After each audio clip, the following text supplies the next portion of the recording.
watching us. Are we the people responsible for the chaos that is enveloping America? That is the subject of this evening's Talking Points memo. The folks are indeed responsible for the government they get. Germans could have thrown Hitler out. They did not. Russians fought hard for Stalin. The Chinese surrendered to Mao. The Cubans allowed Fidel Castro to take away their liberty. The folks are responsible. And now Americans are faced with a citizen challenge, not at the levels of totalitarianism, but a very serious economic situation. Yesterday, the Government Accountability Office, the nonpartisan investigative arm of Congress, released its annual audit of the U.S. government. The report covers the fiscal years 2011 and 12.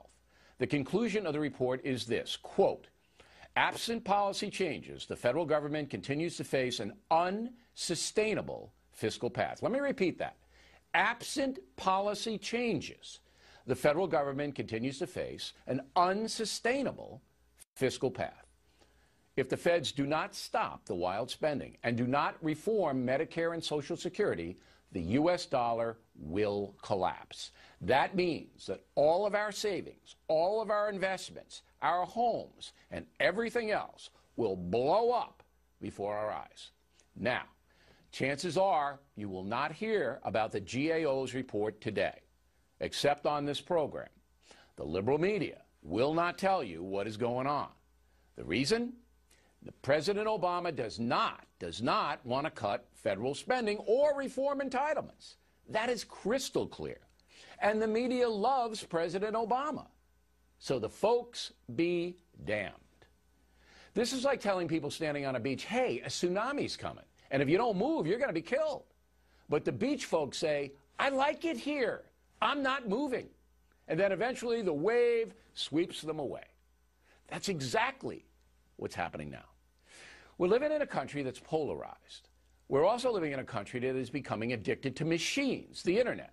We discussed that last night. Many American citizens, perhaps most, are now too lazy to pay attention to their country. They're selfish, caught up in individual pursuits. Thus, the federal government has been allowed by we the people to get out of control. Last year, the Fed spent $1.1 trillion more than the government took in. That is grossly irresponsible. The debt now approaching $17 trillion. President Obama, the biggest spending chief executive in history. So, I have to play Paul Revere here. I have to continue to tell you the truth. But I also believe many Americans simply will not listen. And even worse, they are not smart enough to even care. Disaster could be coming.